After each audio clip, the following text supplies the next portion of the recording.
Welcome friends. आज हम बात करेंगे फोटोसिंथेसिस आईएमपी क्वेश्चंस। और इस क्वेश्चंस की जो सीरीज है इसमें हमारे पास में कुछ इंपॉर्टेंट क्वेश्चन मैं लूंगा और उनके बेसिस पे जो भी कंसेप्ट होंगे उनको एक्सप्लेन करने की कोशिश करूंगा। यहाँ पे आपका ये कार्य होगा कि जितने भी मैं क्वेश्चन, जैसे ही क्वेश्चन आपकी स्क्रीन पे ओपन होता है तो आपको वीडियो को 2 सेकंड के लिए पॉज करना है और अपने आंसर को गैस कर लेना है। उसके बाद में मैं जो आंसर दूंगा उसके साथ में मैच करना है और एक्सप्लेनेशन को ढंग से समझना है। तो let us start. The first question on our screen is the carbon dioxide acceptor in Kelvin cycle। तो हमसे पूछा गया है कि CO2 को एक्सेप्ट करने वाला फर्स्ट मॉलिक्यूल C3 साइकिल में क्या है। तो हमारा जो आंसर यहाँ पे होना चाहिए वो जाएगा ऑप्शन नंबर 2। हम जानते हैं कि C3 साइकिल में जो फर्स्ट कार्बन डाइऑक्साइड एक्सेप्टर होता है वो RUBP होता है। PEP C4 साइकिल में प्राइमरी CO2 एक्सेप्टर होगा और फॉस्फोग्लिसरेट जो कि आपके फर्स्ट स्टेप, मतलब कि हमारा जो कार्बन डाइऑक्साइड का फिक्सेशन है उसका एक प्रोडक्ट बनेगा 3 कार्बन कंटेनिंग, जिसको हम कहते हैं 3-फॉस्फोग्लिसरिक एसिड या 3-फॉस्फोग्लिसरेट। तो ये एक फर्स्ट स्टेबल प्रोडक्ट है C3 साइकिल का। अगर हम बात करें इस एक्सप्लेनेशन की तो यहाँ पे हमसे बात की गई है कि Calvin cycle, in Calvin cycle CO2 is accepted by the ribulose 1,5-bisphosphate, जिसको हम RUBP कहते हैं, जो कि ऑलरेडी सेल के अंदर प्रेजेंट रहता है। RUBP एक 5 कार्बन कंटेनिंग शुगर है जो कि CO2 को एक्सेप्ट करके एक 6 कार्बन का एडिशनल कंपाउंड फॉर्म करता है जो कि अनस्टेबल होगा और फर्दर हाइड्रोलाइसिस होके उसका हाइड्रोलाइसिस होगा और 2 मॉलिक्यूल 3-फॉस्फोग्लिसरिक एसिड या 3-PGA के फॉर्म होंगे। अगर हम बात करते हैं phosphoenol pyruvate and phosphoglyceric acid are formed in glycolysis. अगर हम बात करें स्पेशली PEP और फॉस्फोग्लिसरिक एसिड की तो ये दोनों ग्लाइकोलाइसिस में फॉर्म होते हैं। अब इसी क्वेश्चन के साथ में हम यहाँ पे C3 और C4 के बीच में जो डिफरेंस है उसको भी यहाँ पे लर्न करना बहुत ज्यादा सही रहेगा। तो हम यहाँ पे उन दोनों के डिफरेंस को भी देखते हैं। पहला पॉइंट जो C3 और C4 में डिफरेंट है वो है प्राइमरी CO2 एक्सेप्टर। मतलब कि अगर मैं C3 प्लांट्स की बात करता हूँ तो उनमें जो प्राइमरी CO2 एक्सेप्टर है वो 5 कार्बन कंटेनिंग RUBP होता है। और अगर मैं C4 प्लांट की बात करता हूँ तो वहाँ पे primary CO2 acceptor 3 carbon containing PEP यानी कि फॉस्फोइनॉल पायरुवेट होता है। अगर मैं यहाँ पे बात करता हूँ RUBP जो है वो CO2 फिक्सिंग एंजाइम यहाँ पे होगा RUBP कार्बोक्सिलेज। मतलब कि सबसे पहले जो कार्बोक्सिलेशन को इंड्यूस करने वाला एंजाइम है C3 प्लांट्स में वो है रुबिस्को या फिर राइबोलोज 1,5-बिस्फॉस्फेट कार्बोक्सिलेज एंड ऑक्सीजनेज।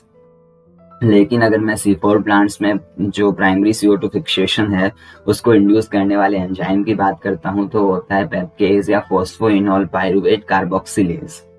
अगर हमें यहाँ पे आगे सेकंड थर्ड डिफरेंस की बात करता हूँ तो C3 साइकिल में जो फर्स्ट स्टेबल प्रोडक्ट है वो 3 कार्बन कंटेनिंग PGA होता है, जिसको हम फुल फॉर्म में 3-फॉस्फोग्लिसरिक एसिड कह सकते हैं।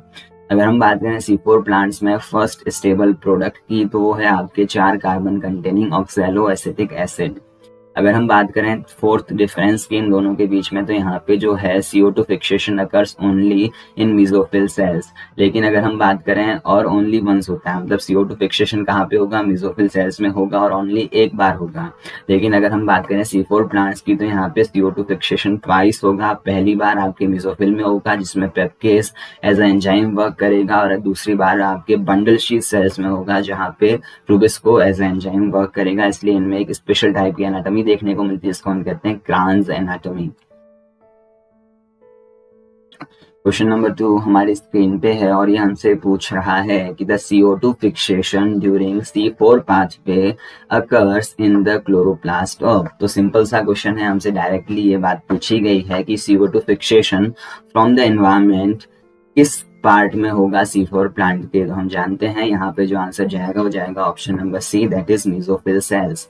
हम यहाँ पे जानते हैं कि ऑप्शन नंबर 1 में जो गार्ड सेल है वहाँ पे फोटोसिंथेसिस होगा, लेकिन हमारी जो कंसर्न है इन दो ऑप्शंस के ऊपर है, मतलब ऑप्शन नंबर 2 एंड 3, मतलब बंडल शीथ सेल्स और मेसोफिल सेल्स। अगर हम बात करें यहाँ पे मेसोफिल सेल्स की तो ये एटमॉस्फेयर से CO2 को फिक्स करेंगे in the form of 4 carbon containing compound ऑक्जेलो acetic acid, मतलब कि यहाँ पे 3 कार्बन कंटेनिंग आपके पीईपी होगा जो कि आपके एटमॉस्फेरिक CO2 को लेके OAA का फॉर्मेशन करेगा, और यहाँ पे जो एंजाइम होगा वो होगा आपके पेप्टेज। तो यहाँ पे जो करेक्ट आंसर है वो मोर करेक्ट आंसर की बात करें तो यहाँ पे सी होगा, लेकिन अगर हम बात करें बी ऑप्शन की, ये भी यहाँ पे करेक्ट हो सकता है, लेकिन मोर करेक्ट आंसर जाएगा सी।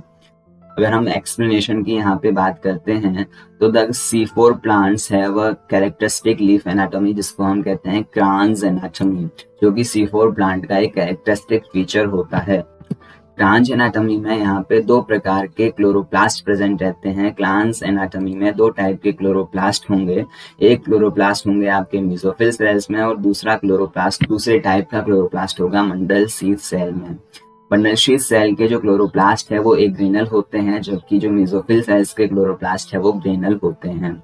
अगर हम यहाँ पे डायग्राम्स की बात करें तो यहाँ पे ऊपर वाली सेल है मेसोफिल सेल, जो कि एटमॉस्फेयर से CO2 को इनटेक करेगी और उसको oxalic acidic acid ऑक्जेलो acetic acid की फॉर्म में फिक्स कर देगी, जिसमें 4 कार्बन होंगे। फिर उसका हम ट्रांसफर करेंगे 4 मेलेट या एस्पार्टेट की फॉर्म में into the bundle sheath cell. Question number 3 हमारी स्क्रीन पे है, the primary acceptor during CO2 fixation in C3 plant. तो सेम क्वेश्चन है, हमने इसकी एक्सप्लेनेशन पहले ही बात कर ली, और सिंपल सा क्वेश्चन है कि जो प्राइमरी एक्सेप्टर है during CO2 fixation in C3 plant, same question जो हमारा फर्स्ट क्वेश्चन था उसी के जैसा क्वेश्चन है, और यहाँ पे आंसर जाएगा ऑप्शन नंबर बी। हम जानते हैं कि C3 प्लांट्स में जो प्राइमरी CO2 एक्सेप्टर होता है वो होता है RUBP या फिर RUDP, नाम हम कह सकते हैं राइबुलोज 1,5 बिसफॉस्फेट या डाइफॉस्फेट। और अगर हम बात करें यहाँ पे RUBP को RUBP के साथ में CO2 को अटैच करने वाले एंजाइम की, तो वहां पे आपके पास आएगा ribulose 1,5 bisphosphate carboxylase and oxygenase, जिसको हम कहते हैं रुबिस्को। और यहाँ पे 2 मॉलिक्यूल बनेंगे 3 कार्बन कंटेनिंग फॉस्फोग्लिसरिक एसिड के। यहाँ पे अगर हम बात करें डायग्रामेटिक एक्सप्लेनेशन की, तो अगर हम बात करें यहाँ पे CO2 है वो एटमॉस्फेयर से एंटर करेगा इस पाथवे में, जहाँ पे रुबिस्को RUBP के साथ में CO2 को अटैच करके 2 मॉलिक्यूल बनाएंगे किसका, 3PGA का। The first acceptor of electron from N excited chlorophyll molecule of PS second. तो यहाँ पे बहुत अच्छा क्वेश्चन है और थोड़ा सा कंफ्यूजिंग क्वेश्चन भी है। तो इस क्वेश्चन का जो एग्जैक्ट और करेक्ट आंसर होना चाहिए वो होना चाहिए फियोफाइटिन। हम जानते हैं कि जो PS सेकेंड है उसका रिएक्शन सेंटर P680, जिससे जो इलेक्ट्रॉन एक्साइट होगा वो सबसे पहले पहुंचेगा फियोफाइटिन के पास में, और फियोफाइटिन उसको एक हाइड्रोजन कैरियर प्लास्टोक्विनोन की ओर ट्रांसफर कर देगा। ठीक है, लेकिन यहाँ पे अगर हम बात करें ऑप्शंस की, तो ऑप्शंस में आपके फियोफाइटिन गिवन नहीं है, तो मोर करेक्ट आंसर यहाँ पे जाएगा option number C, that is quinone. अगर हम एक्सप्लेनेशन की यहाँ पे बात करते हैं तो यहाँ पे आंसर दे रखा है ऑप्शन नंबर सी।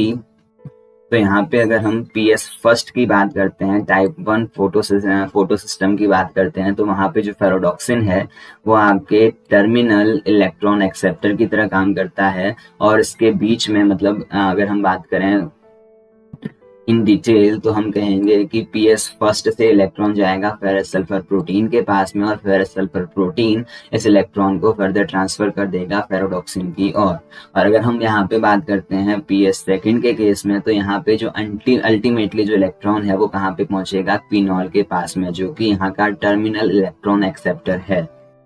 ये वाली लाइन भी इंपॉर्टेंट है, इसको आप वीडियो को पॉज करके लर्न कर सकते हैं। Question number 5, cyclic photophosphorylation is confined to या इज रिलेटेड टू। तो यहाँ पे जो हमारा करेक्ट आंसर जाएगा वो जाएगा ऑप्शन नंबर 1। हम बहुत अच्छी तरह से जानते हैं कि जो साइक्लिक फोटोफॉस्फोराइलेशन है उसमें ओनली PS फर्स्ट ही एक्टिव होता है या फिर एक्टिवली पार्टिसिपेट करता है। तो अगर हम यहाँ पे एक्सप्लेनेशन की बात करते हैं तो फोटोसिंथेसिस के बारे में यहाँ पे कहा गया है कि 2 स्टेप प्रोसेस होता है, जिसमें कि एक प्रोसेस है आपकी लाइट रिएक्शन और दूसरा प्रोसेस है आपके डार्क रिएक्शन। तो अगर हम बात करते हैं लाइट रिएक्शन की, तो लाइट रिएक्शन का जो मेजर रोल है वो है ATP और NADPH के प्रोडक्शन में, जो कि एसिमिलेटिंग पावर की फॉर्म में यूज किए जाएंगे डार्क रिएक्शन में। तो इन दोनों के फॉर्मेशन के लिए हमारे पास में एक प्रोसेस आता है जिसको हम कहते हैं फोटोफॉस्फोराइलेशन। इस फोटोफॉस्फोराइलेशन प्रोसेस के द्वारा हम यहाँ पे एटीपी का फॉर्मेशन करते हैं और उसके साथ में जो नॉन साइक्लिक फोटोफॉस्फोराइलेशन होगा उसमें NADPH का भी फॉर्मेशन हम करेंगे। अगर हम बात करें फोटोफॉस्फोराइलेशन की तो ये दो टाइप का होता है, एक तो है साइक्लिक और दूसरा है नॉन साइक्लिक या एसाइक्लिक। और अगर हम साइक्लिक फोटोफॉस्फोराइलेशन की बात करते हैं तो वहाँ पे PS फर्स्ट अपना रोल प्ले करता है और वहाँ पे जो क्लोरोफिल मॉलिक्यूल है वो P700 यहाँ पे रिएक्शन सेंटर का काम करेगा। Let us proceed to the next question. Simple सा क्वेश्चन है और इस क्वेश्चन को देखते ही बहुत सारे दोस्तों के जो दिमाग में हंसी की लहर दौड़ चुकी होगी, क्योंकि सिंपल सा क्वेश्चन है। डायरेक्ट आंसर यहाँ पे जाएगा आपके फेरस सल्फर प्रोटीन या आयरन सल्फर प्रोटीन। हम जानते हैं कि जो प्राइमरी इलेक्ट्रॉन एक्सेप्टर है आपके PS सेकंड में वो होता है आपके फेरस सल्फर प्रोटीन, जो कि इस इलेक्ट्रॉन को फर्दर ट्रांसफर कर देता है फेरोडॉक्सिन की ओर। फर्स्ट ऑफ ऑल अगर हम बात करें आयरन सल्फर प्रोटीन्स की तो they are proteins characterised by the presence of iron sulphur clusters containing the sulphide linkage यहाँ पे प्रेजेंट रहेगी और आयरन सल्फर क्लस्टर्ड यहाँ पे प्रेजेंट रहते हैं। अगर हम बात करते हैं PS फर्स्ट की तो it is an integral membrane protein complex that uses light energy to mediate electron transfer from plastocyanin to ferredoxin after accepting an iron sulfur protein। very important line and थोड़ी सी complicated line है। यहाँ पे ये कहा गया है कि जो PS फर्स्ट है वो क्या है, एक इंटीग्रल मेम्ब्रेन प्रोटीन कॉम्प्लेक्स है जो क्या करता है, एक मीडिएटर की तरह काम करता है। किनके लिए, इलेक्ट्रॉन के लिए। इलेक्ट्रॉन कहाँ से आते हैं, प्लास्टोसाइनिन से आते हैं और कहाँ को भेजे जाते हैं, फेरोडॉक्सिन को भेजे जाते हैं। किससे होते हुए, आयरन सल्फर प्रोटीन से होते हुए। फिर से एक सिंपल सा क्वेश्चन हमारे सामने है कि the first stable compound formed after CO2 fixation in C3 plant. और यहाँ पे सबका करेक्ट आंसर जाना चाहिए ऑप्शन नंबर C या D। यहाँ पे मैं कहूँगा कि बहुत सारे स्टूडेंट्स को C और D में कंफ्यूजन होगा और बहुत सारे स्टूडेंट यहाँ पे ऑप्शन नंबर C मार्क करेंगे, जो कि बिल्कुल गलत आंसर है। आंसर जाएगा ऑप्शन नंबर D। अगर हम ध्यान से बात करें इस ऑप्शन की तो यहाँ पे आंसर जाएगा ऑप्शन नंबर D। और एक्सप्लेनेशन की अगर हम बात करें तो यहाँ पे हम देख सकते हैं कि द फर्स्ट स्टेबल कंपाउंड जो फॉर्म होगा केल्विन साइकिल में वो 3 कार्बन कंटेनिंग 3 फॉस्फोग्लिसरिक एसिड, जिसको हम PGA भी कहते हैं और इसको हम 3 फॉस्फोग्लिसरेट भी कह सकते हैं। और इसी जो मॉलिक्यूल है नंबर ऑफ कार्बन के आधार पे हम इस साइकिल को C3 साइकिल कहते हैं। तो यहाँ पे हम ध्यान देने की ज़रूरत है कि जो रुबिस्को है वो RUBP के साथ में CO2 मॉलिक्यूल, यहाँ पे ये जो मॉलिक्यूल है 5 कार्बन कंटेनिंग RUBP है और इसके साथ में हमने यहाँ पे एक कार्बन डाइऑक्साइड मॉलिक्यूल ऐड किया है और हमने 2 मॉलिक्यूल बनाए हैं 3PGA के, नॉट 3PGAL। 3PGAL का फॉर्मेशन 3PGA के रिडक्शन से होता है, मतलब जो सेकेंड स्टेप है उसका प्रोडक्ट है 3PGAL, जिसको हम G3P भी कहते हैं, यानी कि ग्लूकोज ग्लिसरैल्डिहाइड 3 फॉस्फेट। अगर हम बात करें यहाँ की तो यहाँ पे जो आपके 3PGA फॉर्म हुआ है उसके 2 फेट हो सकते हैं, या तो वो इस साइकिल में कंटिन्यूअसली पार्ट ले और फर्दर उसका रिडक्शन हो, या फिर वो किसी अदर सेंट्रल मेटाबॉलिक पाथवे में क्या करे, अपना रोल प्ले करे, मतलब कुछ अदर कंपाउंड्स का फॉर्मेशन कर ले। नाउ क्वेश्चन नंबर 8 हमारी स्क्रीन पे है और ये क्वेश्चन रिगार्डिंग या रिलेट करता है केमी ऑस्मोसिस हाइपोथेसिस को, which was given by Peter Mitchell. तो यहाँ पे क्वेश्चन हमसे कह रहा है कि chemiosmosis hypothesis given by Peter Mitchell proposes the mechanism of। तो हमें बताना है कि जो केमी ऑस्मोसिस हाइपोथेसिस थी वो किस चीज को एक्सप्लेन करने के लिए दी गई थी। और यहाँ पे सभी का करेक्ट आंसर है वो है option number B, synthesis of ATP। तो हम यहाँ पे जानते हैं कि ATP का फॉर्मेशन 3 तरह से हो सकता है किसी भी मेटाबॉलिक पाथवे में। पहला है आपके SLP, सबस्ट्रेट लेवल फॉस्फोराइलेशन। दूसरा है आपके ऑक्सीडेटिव फॉस्फोराइलेशन और तीसरा है हमारे पास में फोटो फॉस्फोराइलेशन। एसएलपी में हम क्या करते हैं कि कोई भी रिएक्शन हम रिएक्शन कंप्लीट करवाते हैं और उस रिएक्शन के कंप्लीट होने से जो एनर्जी रिलीज होती है उस एनर्जी से डायरेक्टली हम एटीपी का फॉर्मेशन कर लेते हैं, मतलब एडीपी और आईपी को जोड़ देते हैं। लेकिन अगर हम बात करें oxidative phosphorylation and photo phosphorylation की, तो इन दोनों में ही एटीपी का प्रोडक्शन एक प्रोसेस के द्वारा होता है जो कि पीटर मिचेल हाइपोथेसिस की, जो पीटर मिचेल की जो केमी ऑस्मोटिक हाइपोथेसिस है उसके द्वारा एक्सप्लेन किया जाता है।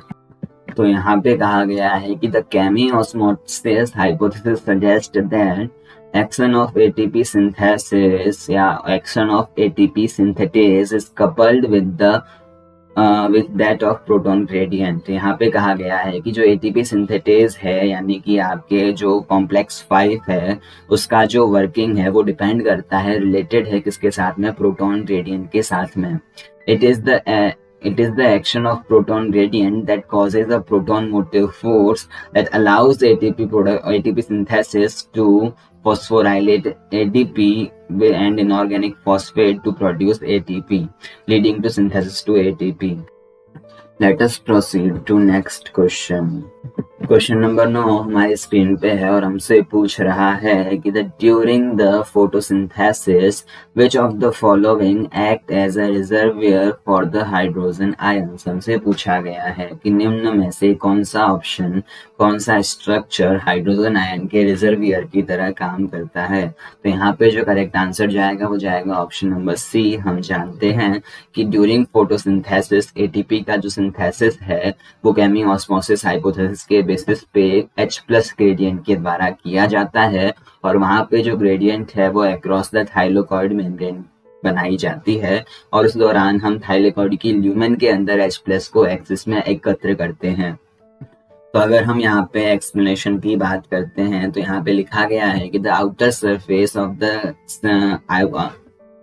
The outer surface is called as the thylakoid membrane or the photosynthetic membrane. The pigments and ATP synthetase molecules are on the thylakoid membrane. Inside the membrane in the thylakoid space या lumen की अगर हम बात करते हैं तो वहाँ पे हम H+ को accumulate करते हैं। तो अगर हम बात करें during ATP production the thylakoid space act as a reservoir for the H+ ions with each time H2। जैसे कि अगर हम बात करें H+ को अगर हम एकत्र करना चाहते हैं तो कौन कौन से प्रोसेस है जो हमें इस काम में हेल्प करेंगे। तो पहला प्रोसेस हमारे सामने है H2O का स्प्लिट, मतलब कि जब H2O का स्प्लिट होता है मतलब H2O का फोटोलाइसिस होता है तो उस दौरान आपके पास में 2 H+ मॉलिक्यूल का फॉर्मेशन होगा। तो ये दोनों H+ मॉलिक्यूल ल्यूमेन के अंदर एकत्र हो जाते हैं। दूसरी चीज, जब हमारे पास में जो प्लास्टोक्विनोन है वो इलेक्ट्रॉन को एक्सेप्ट करता है और प्लास्टोक्विनोल का फॉर्मेशन करता है तो उस दौरान भी ये 2 H+ को ल्यूमेन में पंप कर देता है। मतलब कि हम यहाँ पे क्या करेंगे, ल्यूमेन के अंदर H+ की कॉन्सेंट्रेशन को बहुत ज्यादा बढ़ा देंगे। और यहाँ पे लास्ट पॉइंट की अगर हम बात करें तो flow of H+ from high to low concentration across the thylakoid membrane क्या करता है, एनर्जी प्रोड्यूस करता है। और ये जो प्रोड्यूस्ड एनर्जी है इसका यूज हम एटीपी के प्रोडक्शन में करते हैं, किससे, एडीपी और आईपी से। नेक्स्ट क्वेश्चन हमारी स्क्रीन पे है क्वेश्चन नंबर 10। इसमें हमसे पूछा गया है कि non cyclic photophosphorylation is the main photochemical reaction in green plants because. हमसे पूछा गया है कि अचक्रीय फोटोफॉस्फोराइलेशन है वो ग्रीन प्लांट्स का मेन फोटोकेमिकल रिएक्शन है, इसका जो मेन रीजन है वो क्या है। Option number A, it produces assimilatory power and oxygen. दूसरा, it initiates the photolysis of water and production of oxygen. It utilizes more energy for oxygen production and there is no other cycle available. तो सबसे पहला option हम कह सकते हैं कि option D incorrect होगा। हमारे पास में एक अदर साइकिल है जो कि साइक्लिक फोटोफॉस्फोराइलेशन है, वहाँ वो भी हमारे पास में एक फोटोकेमिकल रिएक्शन के लिए अदर साइकिल है, अदर पाथ है। अगर हम बात करें ऑप्शन नंबर सी की तो ये वाला स्टेटमेंट भी रॉन्ग है। अगर हम बात करें नॉन साइक्लिक फोटोफॉस्फोराइलेशन की तो यहाँ पे यूटिलाइज मोर एनर्जी, तो ये वाला पॉइंट भी गलत है। अगर हम बात करते हैं ऑप्शन बी की तो it initiates the photolysis of water for production of oxygen. ये वाला स्टेटमेंट करेक्ट है, लेकिन यहाँ पे जो बेस्ट आंसर है वो है ऑप्शन नंबर ए, क्योंकि नॉन साइक्लिक फोटोफॉस्फोराइलेशन से हमारे पास में एटीपी और NADH2 का फॉर्मेशन होता है, NADPH2 का फॉर्मेशन होता है, जो कि एसिमिलेटरी पावर की तरह काम करते हैं और जिसका यूज हम डार्क रिएक्शन में करते हैं। तो यहाँ पे जो करेक्ट आंसर है वो ऑप्शन नंबर ए है। और अगर हम एक्सप्लेनेशन की बात करते हैं और PS फर्स्ट और PS सेकंड में जो नॉन साइक्लिक फोटोफॉस्फोराइलेशन है उसके कैरेक्टरिस्टिक्स की बात करते हैं, तो यहाँ पे पहला पॉइंट है कि इनमें फर्स्ट एंड सेकंड दोनों ही इन्वॉल्व रहेंगे। यहाँ पे जो रिएक्शन सेंटर होगा वो P680 होगा, और स्टार्टिंग मतलब यहाँ पे रिएक्शन सेंटर कहने का मतलब है कि सबसे पहले जो इलेक्ट्रॉन एमिट करेगा वो होगा आपके P680, उसके बाद में जो इलेक्ट्रॉन सेकेंड टाइम एमिट होगा वो किसके द्वारा होगा, P700 के द्वारा। और यहाँ पे एक इम्पॉर्टेंट चीज है कि ये एटीपी और NADPH2 दोनों का ही प्रोडक्शन करता है, जो कि एसिमिलेटरी पावर का फॉर्मेशन करती है या एसिमिलेटरी पावर कहलाती है, जिसका यूज डायरेक्ट रिएक्शन में CO2 को रिड्यूस करने में किया जाता है। अगर हम बात करें 6 इम्पोर्टेंट पॉइंट की, तो ये वाटर को स्प्लिट करता है और ऑक्सीजन प्रोड्यूस करता है। और यहाँ पे अगर हम बात करें इसकी, तो एक प्रोमिनेंट या प्रीडोमिनेंट साइकिल है जिसमें ग्रीन प्लांट्स में। क्वेश्चन नंबर 11 हमारे सामने है कि site of reduction of carbon is. तो ये वाला क्वेश्चन थोड़ा सा कंफ्यूजिंग है, क्योंकि यहाँ पे जो आंसर है उसमें ऑप्शन नंबर बी और ऑप्शन नंबर डी में थोड़ा सा कंफ्यूजन रहेगा। मेरे अकॉर्डिंग जो मोर करेक्ट आंसर है वो जाएगा ऑप्शन नंबर डी, लेकिन अगर आपको इस क्वेश्चन में कोई भी कंफ्यूजन है तो प्लीज कमेंट बॉक्स में कमेंट करें। अगर हम एक्सप्लेनेशन की बात करते हैं, तो यहाँ पे जो भी एक्सप्लेनेशन यहाँ पे दे रखी है वो ये बता रही है कि ऑप्शन बी करेक्ट होना चाहिए। यहाँ पे ये कहा गया है कि CO2 का जो रिडक्शन है, CO2 का जो फिक्सेशन है और उससे जो शुगर का फॉर्मेशन है, एक पार्ट है रेडॉक्स रिएक्शन का, या फिर हम कह सकते हैं सेट ऑफ रेडॉक्स रिएक्शन यहाँ पे क्या होती है, परफॉर्म की जाती है। और यहाँ पे लिखा गया है कि जो रेडॉक्स रिएक्शन है वो थाइलेकॉइड मेम्ब्रेन के ऊपर होती है, क्लोरोप्लास्ट के अंदर, और जो रेडॉक्स रिएक्शन है ETS जो इसकी हम बात करते हैं माइटोकॉन्ड्रिया में, तो वो आपके माइटोकॉन्ड्रिया की इनर मेम्ब्रेन पे होता है। तो इस एक्सप्लेनेशन के अकॉर्डिंग आंसर भी होना चाहिए, लेकिन मोर करेक्ट आंसर मेरे अकॉर्डिंग आंसर डी जाना चाहिए। तो अगर आपको कोई कंफ्यूजन है तो प्लीज मुझे बताएं। क्वेश्चन नंबर 12 अगर हम बात करते हैं C4 प्लांट्स की, तो बंडल शीट सेल की हम बात करें, the question is in C4 plants the bundle sheet cells option A have thin wall to facilitate gaseous exchange. तो हम जानते हैं कि ये स्टेटमेंट बिल्कुल इनकरेक्ट है। यहाँ पे हम जानते हैं कि सी जो बंडल शीट सेल्स होती हैं उनकी सेल वॉल बहुत ज्यादा थिक होती है और गैसेस के लिए इम्परमिएबल होती है। Have large number of intercellular space. तो ये वाला स्टेटमेंट भी इनकरेक्ट है, क्योंकि इनके बीच में किसी भी प्रकार का इंटरसेलुलर स्पेस नहीं मिलता। Are rich in phosphoenol pyruvate carboxylase. ये स्टेटमेंट भी इनकरेक्ट है, क्योंकि इनके अंदर PEP नहीं मिलता। ये PEP मेसोफिल सेल्स के अंदर प्रेजेंट होता है। तो यहाँ पे जो करेक्ट आंसर है वो जाएगा option number D, have high density of chloroplast. अगर हम यहाँ पे एक्सप्लेनेशन की बात करते हैं, तो स्पेशल टाइप की एनाटॉमी देखने को मिलती है C4 प्लांट में, जिसको हम क्रांज एनाटॉमी कहते हैं। और क्रांज एनाटॉमी में आपके पास में 2 टाइप के क्लोरोप्लास्ट देखने को मिलते हैं, जिसलिए जो क्लोरोप्लास्ट है उसको हम डाइमॉर्फिक भी कह देते हैं। और यहाँ पे एक इम्पॉर्टेंट चीज है कि जो बंडल शीट सेल है उनके पास में प्रोमिनेंट हाई डेंसिटी क्लोरोप्लास्ट यहाँ पे प्रेजेंट रहेंगे। मतलब कि क्लोरोप्लास्ट का जो नंबर है वो मेसोफिल के कंपैरिजन में बंडल शीट सेल में ज्यादा होता है। अगर हम बात करें ऑप्शन नंबर स्टेटमेंट 5 की, या फिर एक्सप्लेनेशन का जो पॉइंट है उस 5 की, तो यहाँ पे 5 पॉइंट ये कह रहा है कि जो मेसोफिल सेल के क्लोरोप्लास्ट है वो ग्रेनल होते हैं, जबकि जो बंडल शीट सेल के क्लोरोप्लास्ट है वो ग्रेनल होते हैं। ग्रेनल क्लोरोप्लास्ट का मतलब यहाँ पे ग्रीना प्रेजेंट रहेगी, मतलब लाइट रिएक्शन होने की पॉसिबिलिटी है। मतलब कि मेसोफिल सेल्स में लाइट रिएक्शन अकर करती है, जबकि अगर हम बात करें ग्रेनल या क्लोरोप्लास्ट जो कि बंडल शीट सेल में है, वहां पे किसी भी टाइप की जो आपके लाइट रिएक्शन है वो अकर नहीं हो सकती। यहाँ पे किसी भी टाइप का अगर हम बात करें 4th पॉइंट, तो ध्यान रखना है कि C4 plant are more efficient in photosynthesis because of their Kranz anatomy. क्योंकि क्रांज एनाटॉमी के कारण ही वो फोटो रेस्पायरेशन से बच पाते हैं, और उनका जो एफिशिएंसी है प्रोडक्शन की और यील्ड की वो C3 के कंपैरिजन में बहुत ज्यादा हो जाती है। क्वेश्चन नंबर 13, अगर हम बात करें sugar moves in phloem vessels as, तो हमें पूछा गया है कि फ्लोएम की जो ट्यूब्स होती है वहां पे जो शुगर का मूवमेंट है वो किस फॉर्म में होगा। तो यहाँ पे जो करेक्ट आंसर है वो जाएगा option number D, that is sucrose. अगर हम बात करें सेलुलोज की, तो ये स्ट्रक्चरल पॉलीसेकेराइड है जो कि सेल वॉल का फॉर्मेशन करेगा, इसका ट्रांसपोर्टेशन में कोई रोल नहीं होता। अगर हम बात करें ग्लूकोज की, तो ये एनिमल्स में एक ट्रांसपोर्टरी फॉर्म है शुगर का, मतलब कि एनिमल्स में जो ग्लूकोज है वो ही ट्रांसपोर्टरी फॉर्म है शुगर का, मतलब ग्लूकोज एनिमल में ट्रांसपोर्ट किया जाता है। अगर हम बात करें स्टार्च की, तो एक स्टोरेज के लिए पॉलीसेकेराइड है जिसका मेजर रोल स्टोरेज के लिए होता है। और अगर हम सुक्रोज की बात करते हैं तो एक सोल्यूबल डाइसेकेराइड होता है और इसका यूज हम प्लांट्स में मूविंग के लिए करते हैं शुगर की।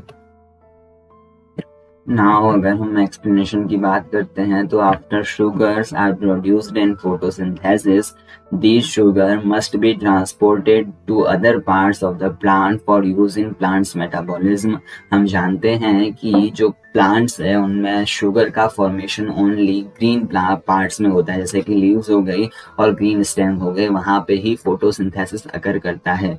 लेकिन अगर हम बात करते हैं रूट्स की, तो रूट्स में भी मेटाबॉलिज्म अकर करता है और मेटाबॉलिज्म के लिए जो सबस्ट्रेट है उसके फॉर्म में हमें शुगर की रिक्वायरमेंट रहेगी। रूट को, मतलब रूट तक हमें शुगर पहुंचाना कंपलसरी है प्लांट्स को, मतलब प्लांट्स रूट्स तक शुगर को पहुंचाना एकदम कंपलसरी फंक्शन है, बिकॉज वहां पे भी मेटाबॉलिज्म होगा और जो फ्लोएम का ट्रांसपोर्टेशन है वो ये काम करता है।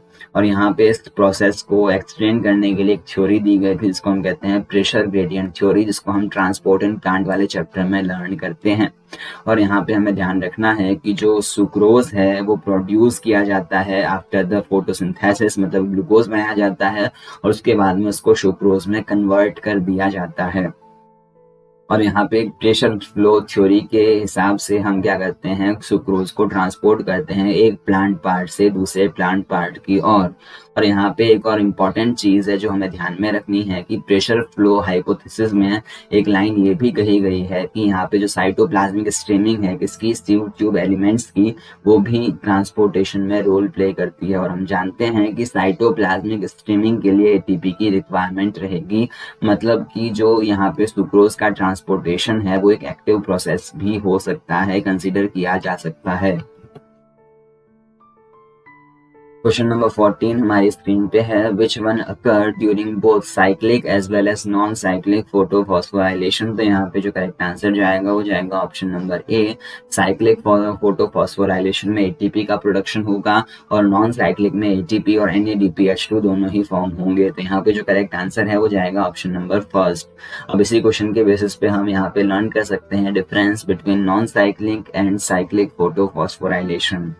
अगर हम बात करते हैं नॉन साइक्लिक फोटोफॉस्फोराइलेशन की, तो यहाँ पे PS फर्स्ट और PS सेकंड दोनों ही इन्वॉल्व होते हैं। लेकिन अगर हम बात करें साइक्लिक फोटोफॉस्फोराइलेशन की, तो यहाँ पे ओनली फोटोसिस्टम फर्स्ट इन्वॉल्व होता है। यहाँ पे जो क्लोरोफिल मॉलिक्यूल है वो है P680 as a reaction centre और यहाँ पे जो रिएक्शन सेंटर है वो क्लोरोफिल P700 है। अगर हम बात करें थर्ड पॉइंट डिफरेंस की, तो यहाँ पे नॉन साइक्लिक मैनर में होगा और ये साइक्लिक मैनर में अकर करता है।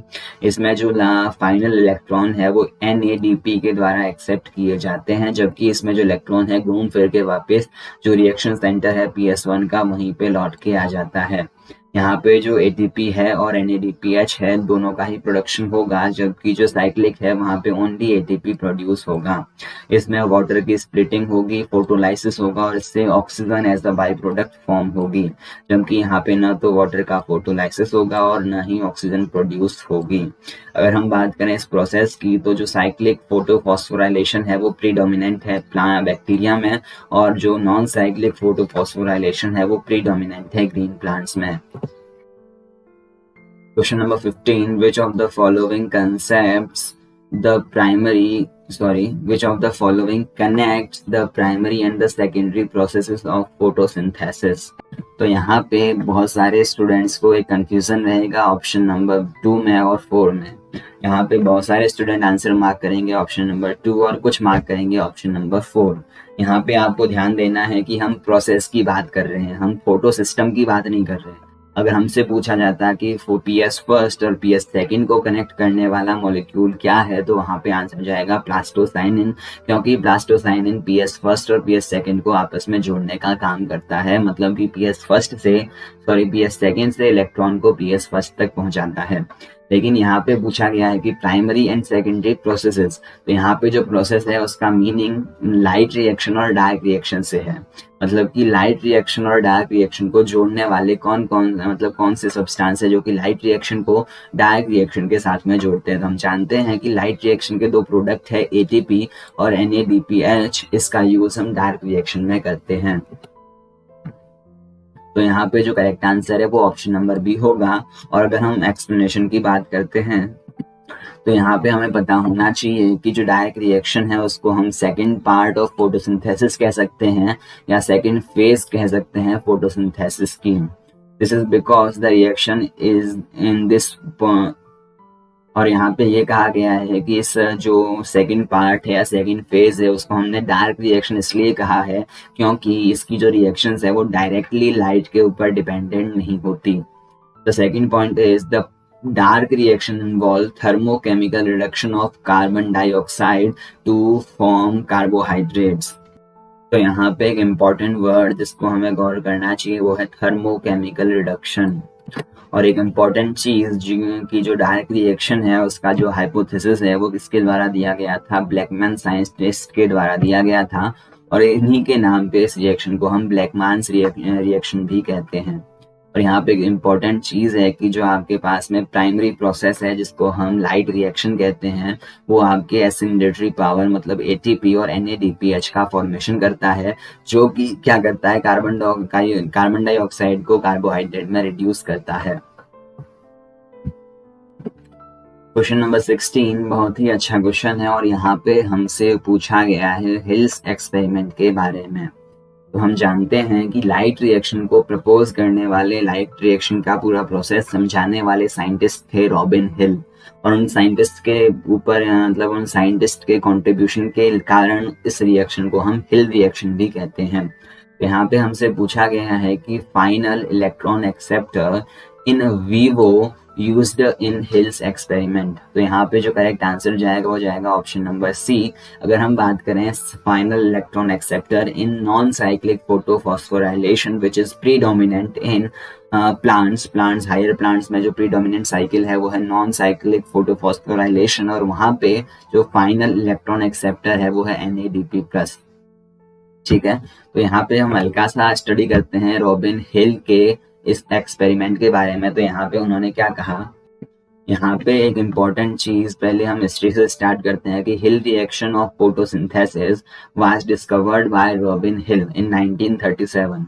He found that isolated chloroplasts from plant can release oxygen when they are illuminated by sunlight in the presence of a suitable electron acceptor। मतलब उन्होंने देखा कि हमने एक क्लोरोप्लास्ट को आइसोलेट किया है और इसको अगर हम सनलाइट से एक्सपोज करते हैं और कुछ ऐसा सुटेबल इलेक्ट्रॉन एक्सेप्टर इसको प्रोवाइड करते हैं तो यहाँ पे ऑक्सीजन रिलीज हो जाती है। और उन्होंने इन विट्रो जो एक्सपेरिमेंट किया उसमें जो फाइनल इलेक्ट्रॉन एक्सेप्टर है उसी फॉर्म में उन्होंने फेरिसाइनाइड का यूज किया। फेरिसाइनाइड अगर मैं आपको याद दिलाऊं केमिस्ट्री तो हमने पढ़ा था copper iron potassium ferricyanide means FeCN6-3।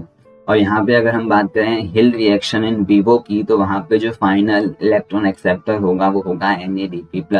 The Hill reaction is formally defined as the photo reduction of an electron acceptor by the hydrogens of water with the evolution of oxygen. हम जानते हैं कि water का split होगा जिससे hydrogen और oxygen release होंगे और ये हाइड्रोजन यूज किए जाएंगे NADP को रिड्यूस करने में। NADP इलेक्ट्रॉन और हाइड्रोजन एक्सेप्ट करेगा और रिड्यूस हो जाएगा किसमें, NADPH2 में। तो यहाँ पे जो करेक्ट आंसर है वो हमारा था option number D, that is NADP+। और ये फाइनल इलेक्ट्रॉन एक्सेप्टर है किसमें, इन वीवो कंडीशन में। और हमसे ये पूछ ले कि हिल रिएक्शन के या हिल का जो एक्सपेरिमेंट था उनमें इन विट्रो जो इलेक्ट्रॉन एक्सेप्टर था फाइनल वो क्या था, फेरिसाइनाइड था। ये आपको ध्यान में रखना है।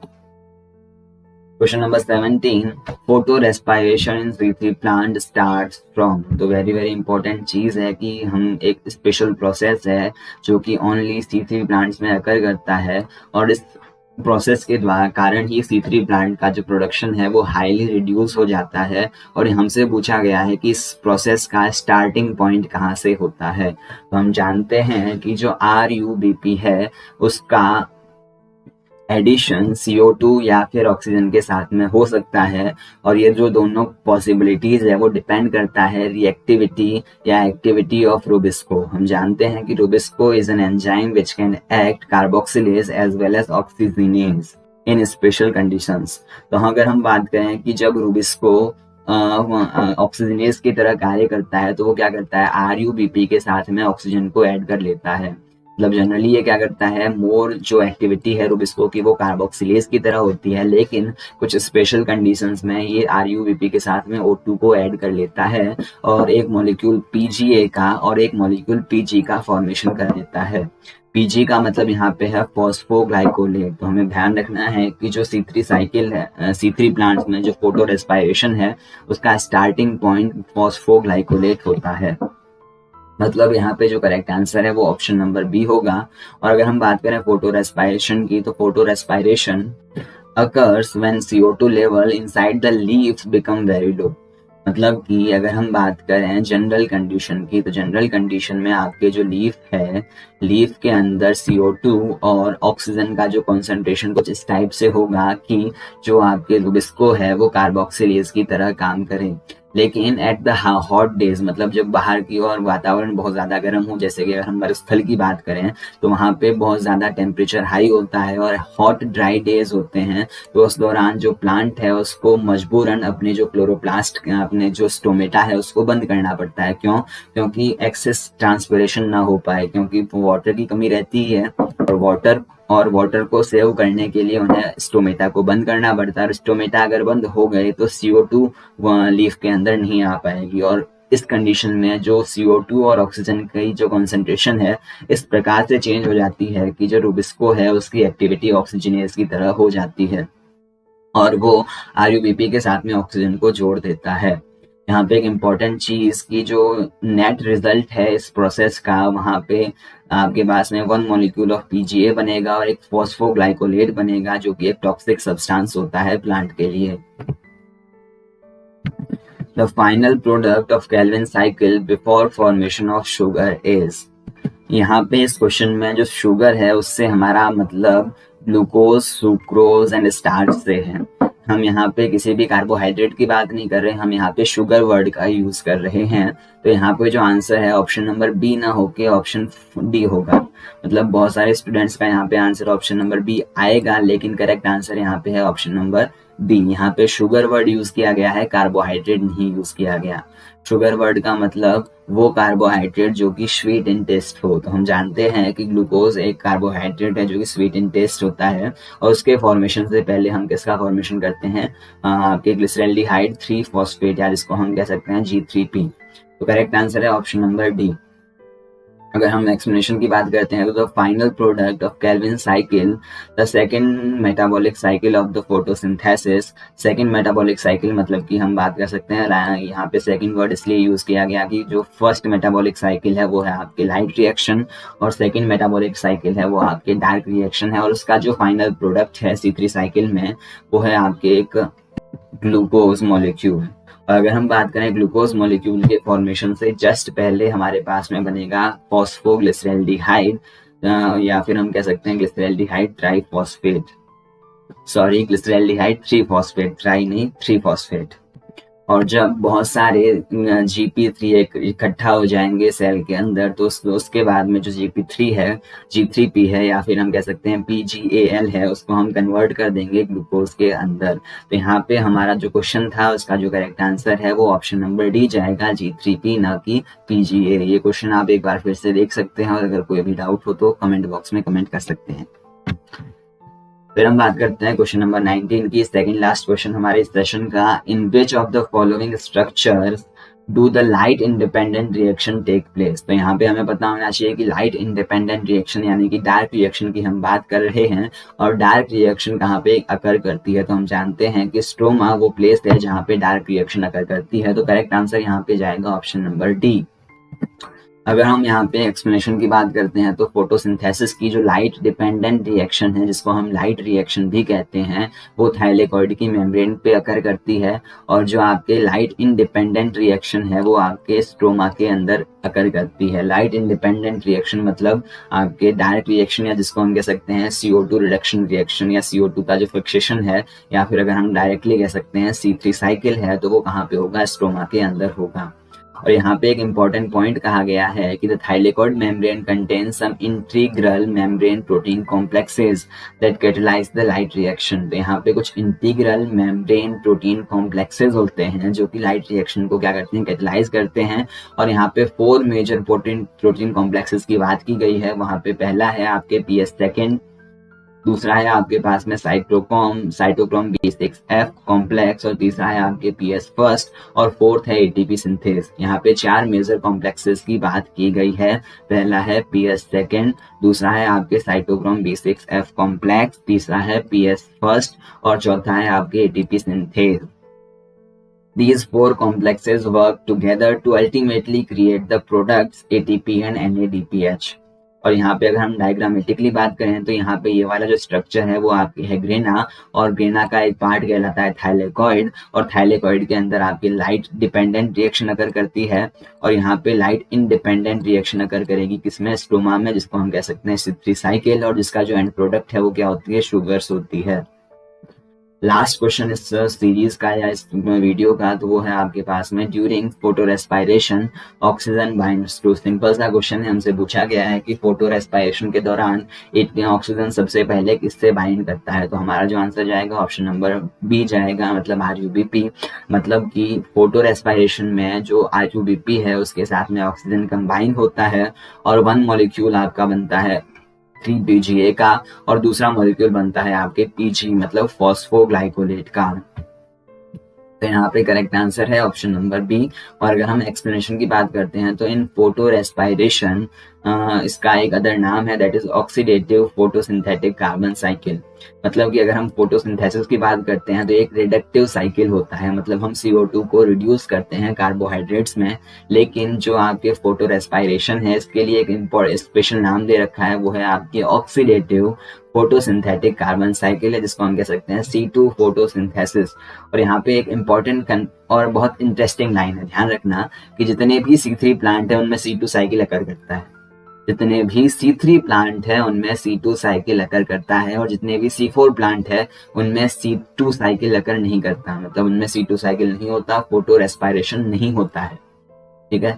फिर एक इम्पॉर्टेंट चीज है कि इस रिएक्शन में जो RUBP है, रुबिस्को है, वो ऑक्सीजनेज की तरह काम करता है, और Rubisco binds with oxygen. Rubisco है RUBP को ऑक्सीजन के साथ में बाइंड कर देता है।